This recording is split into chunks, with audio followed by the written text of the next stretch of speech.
Hey everyone, my name is Jacob. So this right here is a HomePod, and I've had it for a little bit over a month now. And I got it whenever everyone else got it in the world on that day. But, so I made a week review with HomePod, just basically my first impressions and a review after a week. But I realized that I didn't really know a lot about it, like I haven't been able to use it for a while at that time. So now here's my review after over a month of having the HomePod and just being able to use it every single day. This video is just going to be a review, not going into details about the HomePod. Be sure to go check out my A Week with HomePod video because I went into more of the details. So if you're wanting to know more about it, such as the details, what makes it work, what it is, be sure to check out that video. But watch this video first.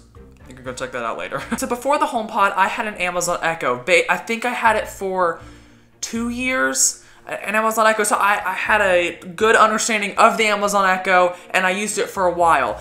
And so then I moved from the Amazon Echo to not even using it. I haven't used it in this month, to just using a HomePod because I wanted to just use the HomePod and see if it worked well in my lifestyle or if I should just go back to the Amazon Echo. So here's my thoughts. The HomePod works very well with my lifestyle, and you have to remember that all of this is about myself. That sounded really self-centered, but this whole video is for my opinion, so your opinion might be different, and it most likely will be. But like I said, the HomePod works very well with my lifestyle because I really like music. I really like listening to music, and the HomePod was designed for music. You can definitely tell that. So for playing music, you can just tell the HomePod, hey, play me blah, blah, blah, blah.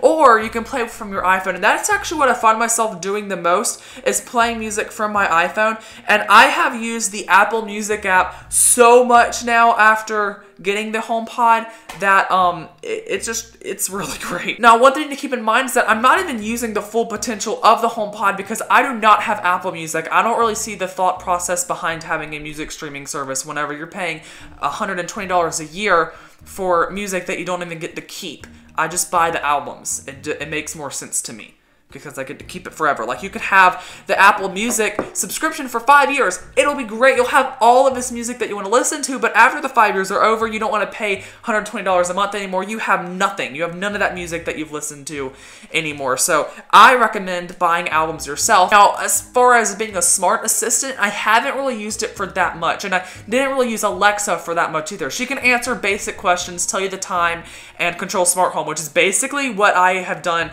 with Alexa. But Alexa can do so much more things than the HomePod can do. So if you're into a home assistant, I would definitely say go with Alexa. But I'm not really into that home assistant lifestyle. I'm more into the music lifestyle. The good thing though is that all of this can be updated with software. So the HomePod can get smarter and smarter and smarter over the years. And we are sure to see an update to the HomePod coming in WWDC, which was just announced, I think it was 2 days ago. It's going to be at, it's going to start on June 4th. So that'll be great. We'll get to see iOS 12 and all that stuff, and hopefully an update to the HomePod. Maybe give Siri a little bit more smarts because Siri she isn't the best. So the HomePod sounds amazing.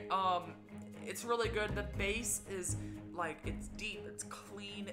It's really crazy because it sounds like you have all of this equipment, but really it's only this thing right here. And that's all that really matters to me, because if I'm buying this thing, I'm buying it for music. So if it sounds better than what I used previously, which was an Amazon Echo. So after a month of using the HomePod, I've realized this is not meant to be a smart assistant. It's just meant to be a smart speaker for playing music. And you have to realize that you're not going to be buying this and wanting to get everything that Alexa or a Google Home can do in this, because this thing is new, and also it was designed for music. Actually, there was a report that the HomePod wasn't even supposed to, or it wasn't originally supposed to have Siri in it until 2015, whenever the Amazon Echo started taking off, and Apple was like, all right guys, we gotta put Siri in this thing. Work on that. So the HomePod works exactly how it's supposed to. Apple never made any claims saying, hey, this is gonna be